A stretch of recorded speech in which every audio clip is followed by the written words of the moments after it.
Assalamualaikum warahmatullahi wabarakatuh. Saya Kamaluddin. Saya akan menyambung presentasi dari teman saya sebelumnya tadi, yaitu adalah Muhammad Akmal bin Nasrul Hadi. Pada kesempatan kali ini saya akan menyampaikan 4 subbab bahasan dari hadis maudhu makalah kami.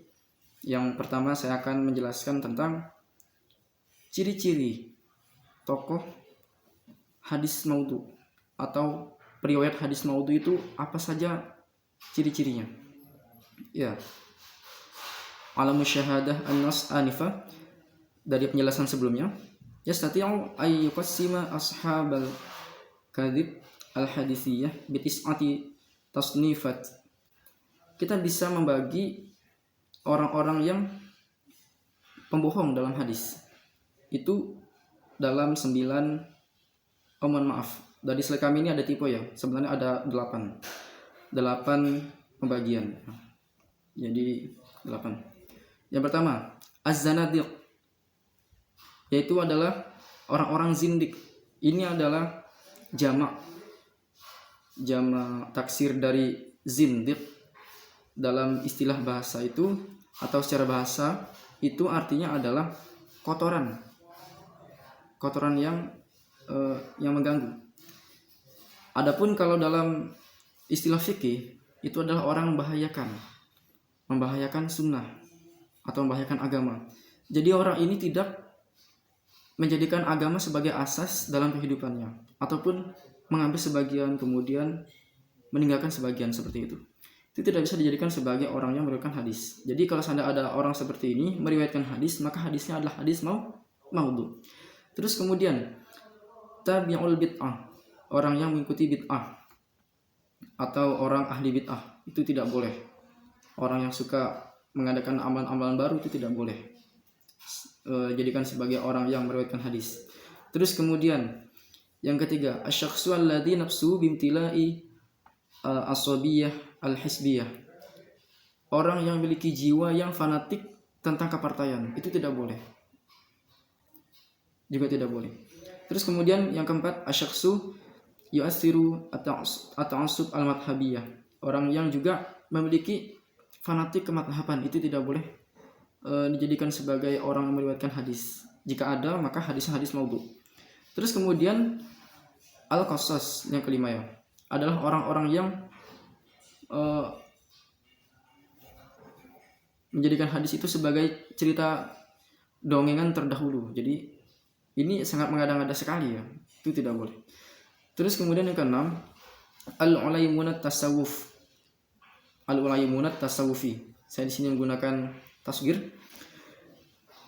Orang-orang yang tasawufnya nyeleneh. Di sini ahli tasawuf tapi nyeleneh.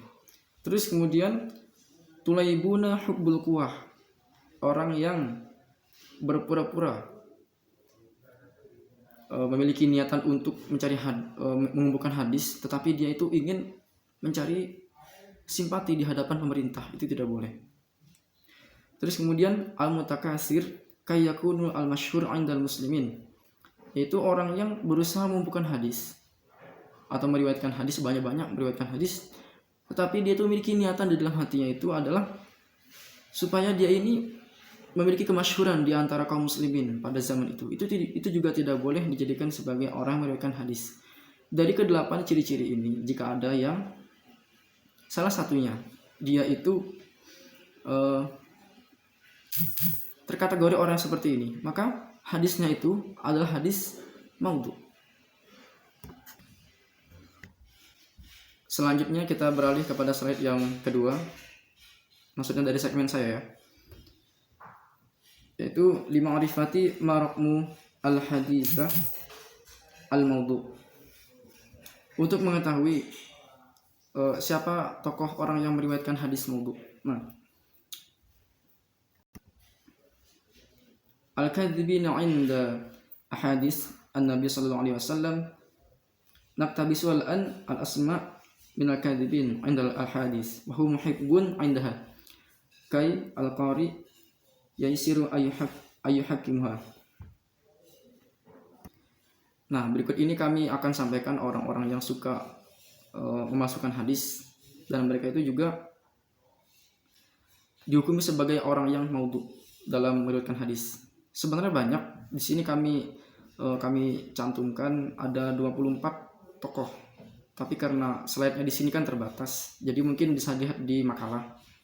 Kami di sini mengambil 5. Yang pertama itu adalah Ahmad bin Abdullah Al-Juwaybiri. Kemudian yang kedua Abbas bin Duhak. Abbas bin Duhak. Terus yang ketiga Ali bin Urwah Ad-Dimashq. Terus kemudian yang keempat Abu Dawud An-Naqhi. Terus kemudian yang kelima Al-Mughirah bin Syu'bah.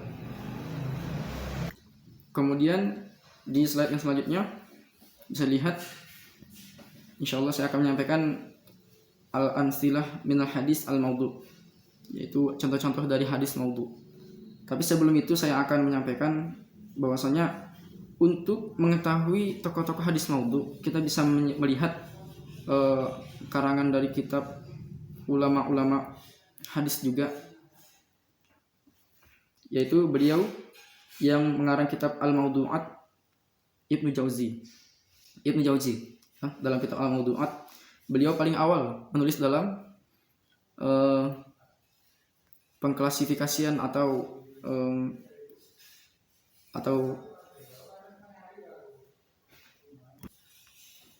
beliau memberitahukan tentang orang-orang yang meriwayatkan hadis maudhu. Terus kemudian yang kedua ada kitab Al-La'li Al-Masnu'ah fil Ahadis Al-Mawdu'ah, karyanya As-Suyuti, Imam As-Suyuti. Nah, ini merupakan ringkasan dari kitabnya Ibnu Jauzi dengan beberapa tambahan dari beliau. Terus kemudian yang ketiga Tanzihu Asy-Syari'ah Al-Marfu'ah Anil Hadis Asy-Sya'niyah Al-Mawdu'ah. Ini karya dari Ibnu Iraq Al-Kittani, ringkasan dari kedua kitab tadi yang sudah saya sebutkan, dari kitab Imam Al-Jauzi dan kemudian dari kitabnya Imam As-Suyuti. Jadi lebih lengkap lagi mukhtasarnya. Nah, kemudian yang keempat itu adalah kitab dari Muhammad Nasiruddin Al-Albani. Beliau ini adalah ulama hadis juga dengan kitabnya Silsilah Al-Hadis Ad-Dha'ifah. Beliau banyak meriwayatkan hadis, utama itu tentang amalan ubudiyah.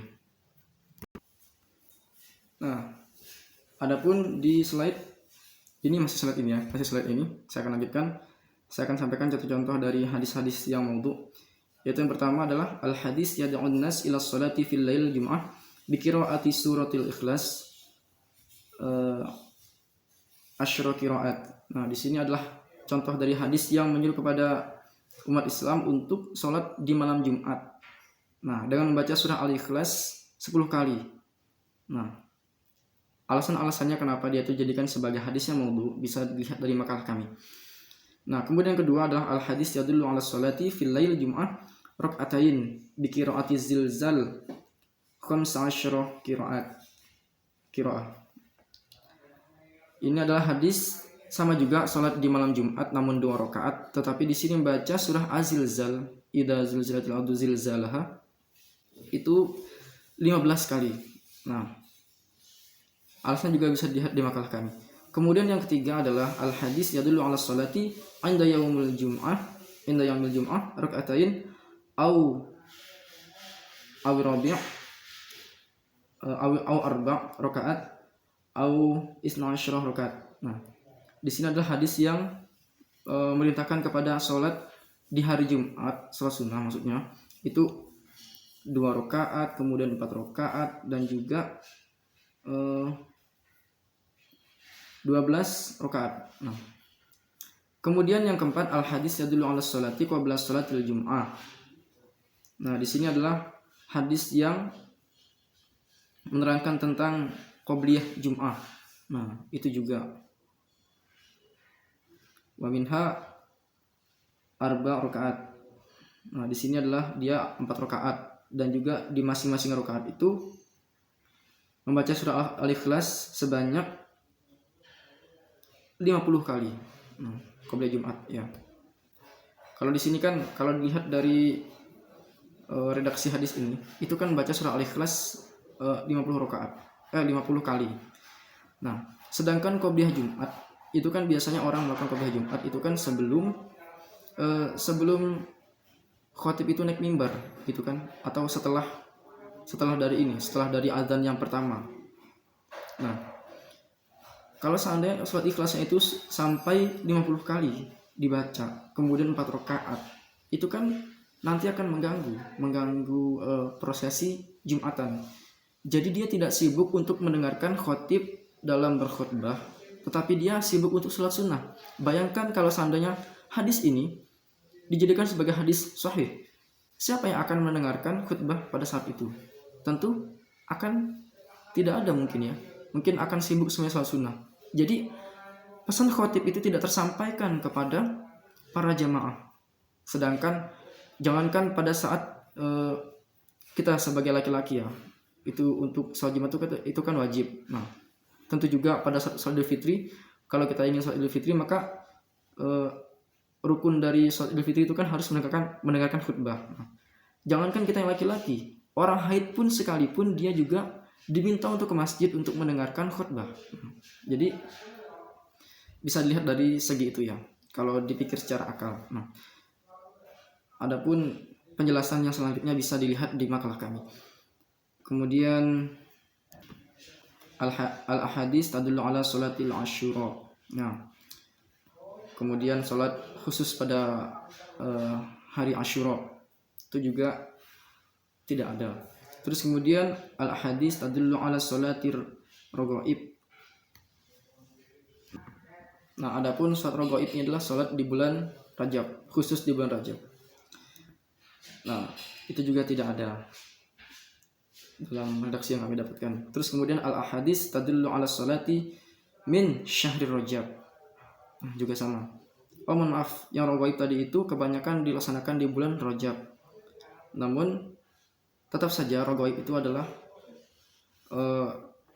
ada dalilnya, namun tetapi bersifat maudhu. Ini maksudnya contoh-contoh dari hadis maudhu. Selanjutnya kita mengarah kepada slide yang terakhir, yaitu al-juhud lintifadil hadis, yaitu upaya untuk menyelamatkan hadis maudhu dari keonaran di antara umat Islam. Jadi di sini adalah kami akan betulkan kayusallimu al hadis minal kit al ulama al hadisi, yaitu rakizu al qawaida al bahsa al hadisa kutwatiha. Nah, adapun pada kesempatan kali ini ulama hadis itu menyusun berbagai kaidah penelitian hadis. Jadi langkah-langkah yang ditempuh sebagai berikut untuk menyelamatkan supaya adanya hadis maudhu itu tidak meresahkan di antara umat Islam. Yaitu adalah yang pertama, meneliti sistem penyandaran hadis. Nah, bisa dilihat dari matan, perawi, dan seterusnya itu.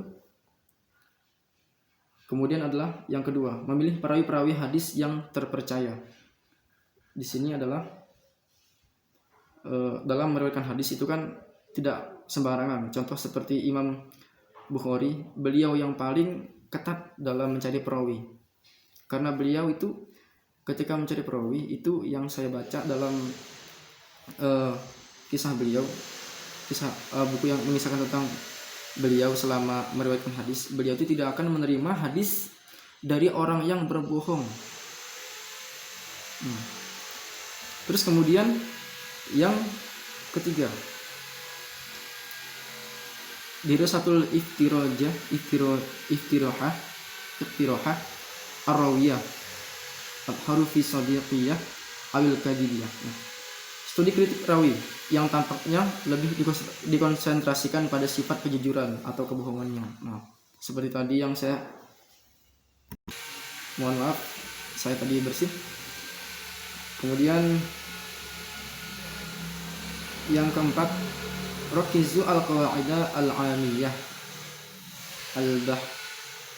al-bahsa al-ahadits. Menyusun kaidah-kaidah umum untuk meneliti hadis-hadis tersebut. Kemudian yang kelima, raf'ul jub 'inda bahsil haditsah. Meningkatkan perlawatan mencari hadis. Jadi harus lebih giat, lebih ulet dalam meneliti sebuah hadis sebagai orang yang ingin menjadi ulama hadis. Nah, terus kemudian yang keenam adalah azma'u ala kadhib al-hadisiyah. Mengambil tindakan kepada para pemalsu hadis. Jadi tidak bertele-tele, harus tegas dalam hal ini. Kemudian yang ketujuh, syarhu tabi'ah ar-rawiyah. Menjelaskan tingkah laku perawinya. Terus kemudian yang ke-8, san'ul qawaid lima'rifati khasa'isil hadis al-maudhu. Membuat ketentuan-ketentuan untuk mengetahui ciri-ciri hadis maudhu. Nah, demikian penjelasan yang dapat saya sampaikan. Dan juga kami atas nama materi, kami bertiga mohon maaf atas segala kesalahan. Kami juga mengucapkan terima kasih kepada para teman-teman sekalian yang telah menyaksikan presentasi kami. Dan juga kami mohon maaf juga kepada Ustadz. Mungkin terdapat banyak kesalahan dan kekurangan. Wassalamualaikum warahmatullahi wabarakatuh.